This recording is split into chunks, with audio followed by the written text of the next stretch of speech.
Now if we take a cd4, it will be transposed to the main position, which occurs after rook e1, short castle, d4, cd4, d5, e5, knight e4, bishop c6. White should take, otherwise queen b6 will be, and then we take queen c6. So white takes bishop c6, bc6, knight bd2, and here black plays c5, sacrificing a pawn, and after knight e4, d e4, rook e4, there is queen d5 move, there is bishop b7 move.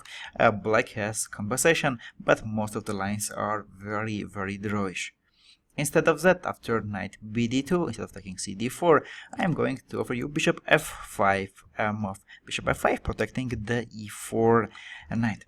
Downside of the bishop f5 move is that white goes knight h4.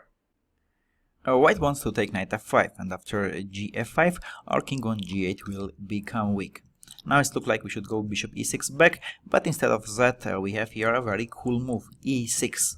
We attack opponent's knight on h4, and after knight f5, we are going to take the f5 knight with e-pawn. This is a very common pawn structure. We have here double pawns here and double pawns here.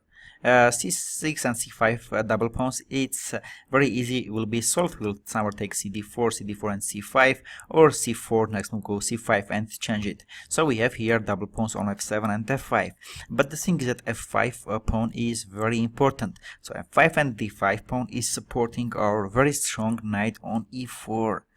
And also white has one problem. With black pieces we are ahead in development, still opponent's bishop on c1 and rook on a1 is not developed.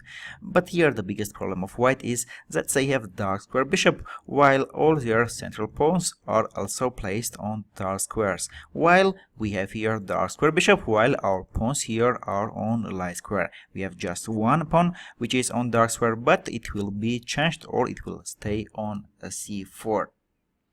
Now, if white takes knight e4, we take f e4, so we solve the problem of one double pawns, and c5 double pawn problem will be solved very easily. cd4 will be, or c4, and if white take dc5, this is very bad for them. We will take e5 pawn, then next move f5, we have very strong pawn structure.